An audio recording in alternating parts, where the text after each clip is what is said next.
Hello, and welcome to 5 for Friday for this Friday, September 16th, where here in Altoona, Wisconsin, it's slowly starting to feel a little more fall-like.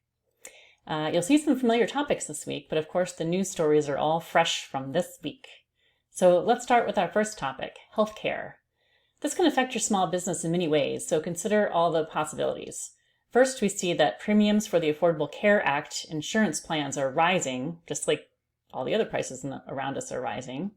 And overall, surveys are showing that we in the US are not very happy with our healthcare. And more specifically, we're extremely dissatisfied with prescription drug costs, the nursing home care, and mental health care. In addition, we are seeing longer waits to get in to see a doctor these days due to shortages of doctors and an increase in demand. However, on the good side, science keeps marching on, including using augmented reality in knee replacement surgery, which then may ultimately get phased out as we learn how to repair or regrow cartilage. Pretty cool. Keep in mind, there's lots of disruption in this market, both with dissatisfied patients and constant new innovations in healthcare technology. So think about where your business fits in.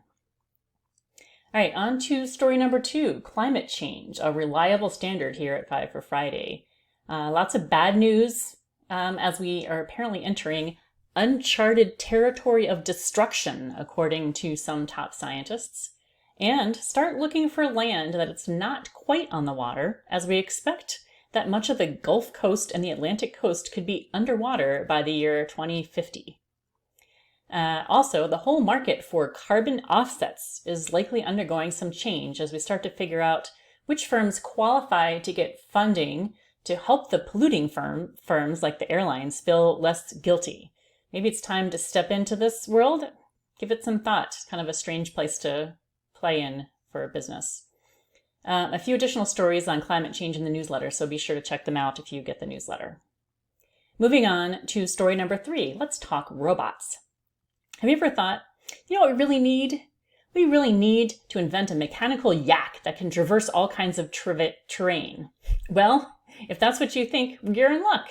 China has developed one, which seems like it could be used for emergency situations or perhaps on the battlefield. It sounds very Star Wars-y to me. Back in the US, our friendly food delivery robots are still learning the rules. And the one in this video I share didn't read the police line "Do not cross" tape, but just rolled on through an active police scene in its mission to deliver food. And last, it's finally here. Not a robot per se, but a life-size augmented reality hologram that you can control with your own body motion. Now that seems like it could have way more uses than a mechanical yak. What do you think?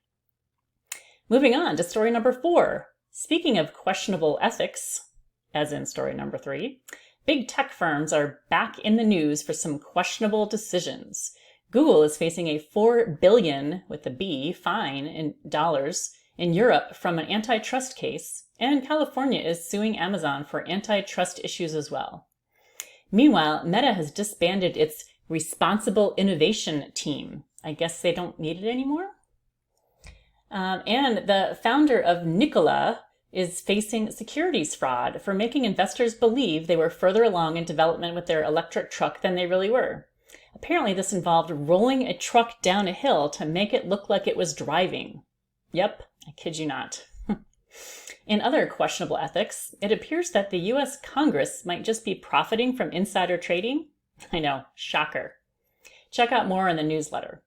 Let's move on to our story number 5, trends in DTC or direct-to-consumer markets. Walmart is working hard to attract products who have been selling on Instagram to join the shelves at your nearest big box Walmart, and they're finding some success.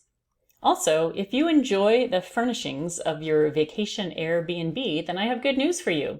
You can now purchase these products with just the scan of a QR code. Yup, everything is for sale, like you're living in a furniture store. And finally, China is the king of direct-to-consumer, with influencer incubators encouraging mostly young women to spend hours a day hawking products a la QVC in the hopes of making it big. All right, and then finally this week in recession, yes or no, it was a quiet week. 2 positive stories, mainly we're worrying a little bit less, and 3 negative stories. Be careful with the stock market if you're investing, and I hope you're not looking for VC funding. And that's it for this week's 5 for Friday. I hope you enjoyed the stories and found something to think about for your own business. Have a great weekend, and I'll see you next Friday.